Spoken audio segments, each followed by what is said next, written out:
श्री गुरु चरण कमलेभ्यो नमः।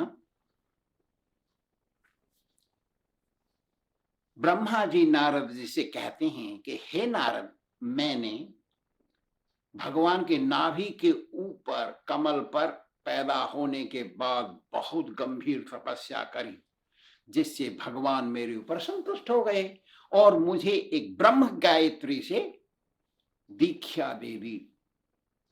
बिना दीक्षा के कोई कुछ नहीं कर सकता। कोई भी कार्य हो सफलता पूर्वक करने के लिए गुरु जी का आशीर्वाद चाहिए। गुरु जी का आशीर्वाद शिष्य को दीक्षा के रूप में मिलता है। जिसने दीक्षा नहीं ली वो कोई भी कार्य सफलता पूर्वक नहीं कर सकता। ब्रह्मयमल में लिखा है, अदीक्षितस्य वामोरु कृतम सर्व निरर्थकम पशु योनिम अवापन्न दीक्षा विरहितो जनः। जिसने सदगुरु से दीक्षा नहीं ली वो आदमी जो भी कुछ जिंदगी में करता है, पुण्य का काम, धर्म का काम, वो उसका फल नहीं मिलता है। सर्व निरर्थकम, सारे उसके कार्य निरर्थक रहते हैं। पशु योनिम अवापन्न दीक्षा विरहितो जना, यदि वो बिना दीक्षा लिए मर जाता है तो पशु बनता है अगले जन्म में, कितना भी धर्मात्मा हो, क्योंकि उसका धर्म तो उसको लगा नहीं, उसको फल नहीं मिला क्योंकि गुरु नहीं किया। ऐसा इसलिए वेदांत कहता है आदो गुरुवाश्रयम, सबसे पहली सीढ़ी धर्म की है तो वो है गुरु स्वीकार करना। गुरु स्वीकार जरूर करना चाहिए। इसलिए उपनिषद वाक्य कहता श्रोत्रियम ब्रह्मनिष्ठम। गुरु कैसा होना चाहिए? केवल शास्त्रीय गुरु होना चाहिए। कैसा? श्रोत्रियम, श्रोत्रिय होना चाहिए गुरु। उसके 3 लक्षण होने चाहिए। क्या लक्षण? जन्मना ब्राह्मणो गेय, उसका जन्म ब्राह्मण माता और ब्राह्मण पिता से होना चाहिए। ब्राह्मण ने यदि किसी दूसरी जात से शादी कर लिए उसका बच्चा नहीं होगा गुरु। लेकिन ब्राह्मण माता ब्राह्मण पिता से जन्म लिया हुआ बच्चा, नंबर 1 गुण उसका यह होता है। दूसरा गुण है संस्कारात् भवेद् द्विजा, उसका यज्ञोपवीत संस्कार होना चाहिए। दूसरा नंबर। तीसरा नंबर है विद्या याति विप्रत्वम, वेद पाठ करना चाहिए, वेद श्रवण शास्त्र पढ़ना चाहिए और श्लोकों को याद करना चाहिए जो श्लोक मोक्ष मार्ग में काम आवे। ऐसे श्लोकों को याद करने वाला। त्रिभिर श्रोत्रिय, ये 3 लक्षण जिसमें होते हैं वही श्रोत्रिय ब्राह्मण होता है। ऐसा गुरु स्वीकार करना चाहिए। हमारी भाषा में कहते हैं पानी पीवे छान के, गुरु करे जान के।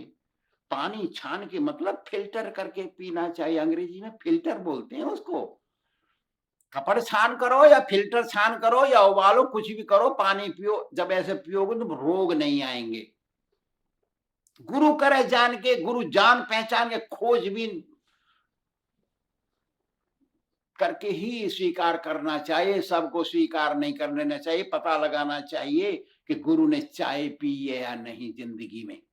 यदि चाय पी लिए वो गुरु नहीं बन सकता। जो बीड़ी पी लिया, तंबाकू पी लिया, वो गुरु नहीं बन सकता। सुपारी चबाने वाला नहीं बन सकता गुरु। प्याज लहसुन खा लिया जिसने, वो गुरु नहीं बन सकता। ये हमको निर्णय लेना चाहिए। तो शंकर जी बोलते हैं पार्वती को, गुरु शिष्य उभो लोके अपरीक्ष्य परस्परम।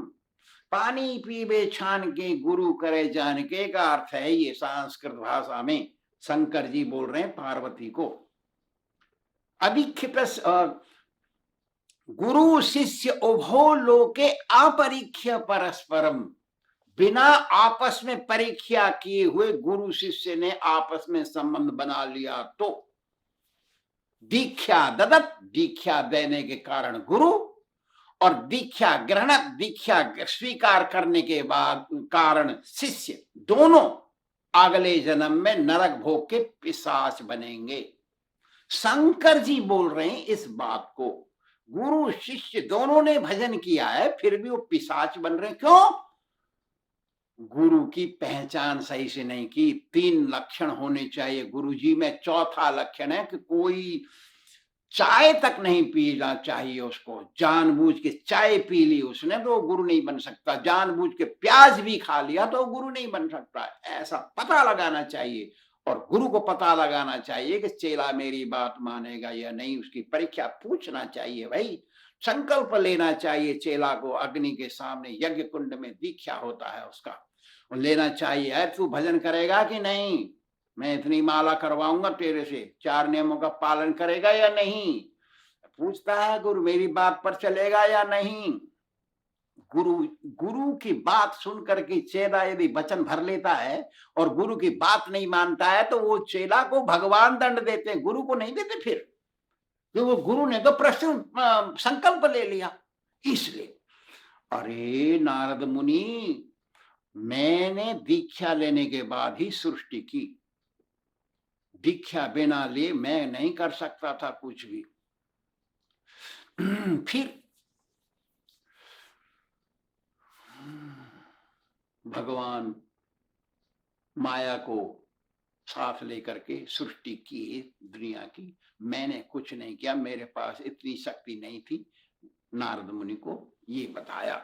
इसके बाद उन्होंने कहा कि हे नारद, भगवान के प्रभाव को मैं थोड़ा सा जानता हूं, शंकर जी थोड़ा सा जानते हैं। सनकादिक जानते या नहीं जानते मैं नहीं कह सकता, लेकिन फिर भी मैं कहता हूं, अरे भाई सुनो, पूरी तरह से मैं नहीं जानता, शंकर जी भी नहीं जानते, कोई नहीं जानता पूरी तरह से। तो शेष भी नहीं जानते। जब शेष जी अनगिनत मुंह से भगवान की महत्व का नाम का जप करते हैं, महत्व का प्रखान करते हैं, तो भी वो नहीं पहचान पाते। दूसरे की बात तो छोड़ो, ये केवल उनकी कृपा से, भगवान की कृपा से, उनका शरणागत भगत ही समझ सकता है। उनकी कृपा से, भगवान की कृपा से। भगवान की कृपा जिसके ऊपर हो जाए, पापर कृपा करें सब कोई, फिर तो सब कुछ उनको मिल जाता है। इसलिए परम पुरुष भगवान की अनंत माया है, और उस माया को मैं जानता हूं। तुम भी जानते हो हे नारद, शंकर जी भी जानते हैं, प्रहलाद भी जानते हैं, ध्रुव भी जानते हैं, मनु महाराज भी जानते हैं, मुचकुंद महाराज जानते हैं, अम्बरीश महाराज जानते हैं, भीष्म पितामह जानते हैं, बलि महाराज जानते हैं, हनुमान जी जानते हैं, उद्धव जी जानते हैं, पराशर मुनि जानते हैं, व्यास महर्षि जानते हैं, हनुमान जी जानते हैं, विभीषण रावण के भाई भी जानते हैं, और सुखदेव गोस्वामी जी भी जानते हैं, अर्जुन भी जानते हैं, विदुर महाराज भी जानते हैं। ऐसे कुछ भगत जानते हैं, सब कोई नहीं जानते हैं। हे नारद, जो आदमी भगवान की सच्चे दिल से भक्ति करता है, कुछ समय पश्चात वो भगवान की माया को समझने लगता है, और भक्ति करते हुए आत्मशुद्ध होने के पश्चात परम धाम को जाता है। समस्त कर्मों का फल भी भगवान देते हैं, क्योंकि सारे कर्म भगवान से निकले। सत्कर्म, बुरे कर्म नहीं। बुरे कर्म भगवान की इच्छा से नहीं होते, सत्कर्म भगवान की इच्छा से होते हैं। पंचभूत शरीर है ये, पृथ्वी जल वायु अग्नि आकाश से बना है ये शरीर। ये शरीर जब चला जाता है, आत्मा नहीं मरती। आत्मा यदि शुद्ध होती है तो भगवान के पास पहुंच जाती है। आत्मशुद्धि का मार्ग केवल सदगुरु ही सिखा सकते हैं। सदगुरु वही होता है जो शास्त्रों के द्वारा पास किया हुआ होता है। तो फिर कहते हैं, हे नारद, मैंने जो तुमको बताई है यही भागवत की कथा है। जो बात मैंने तुझे बताई वही भागवत है, और ये मुझे भगवान स्वयं ने बताई। अब तू इस ज्ञान को लेकर के विश्लेषण करके, बड़ी करके तू बता। मैंने तो सूक्ष्म रूप से बताई है तुझे, कहते हैं इदम भागवतम नाम यन्मे भगवतोदितम, जो मैंने तेरे को बात बताई है सब भगवान ने मुझे बताई है। संग्रहोयम विभूति नाम त्वम एतद विपुलीकृत, मैंने तेरे को थोड़े संकोच में बताई है, थोड़े सारांश में, तू इसको बड़ा करके विस्तार करके सबको समझा। क्यों समझा? यथाहरो भगवती नृणाम भक्तिर भविष्यति सर्वात्मनि अखिलाधारे इति संकल्प वर्णया। अरे तू उनको इसलिए समझा कि उनको भगवान के प्रति भक्ति बढ़े, तेरी बात सुन के वो भक्ति में लग जाए, और तेरी इच्छा उनको मोक्ष प्राप्ति कराने की होनी चाहिए। गुरु की इच्छा केवल भक्त को कैसे मोक्ष मिले ये इच्छा होनी चाहिए।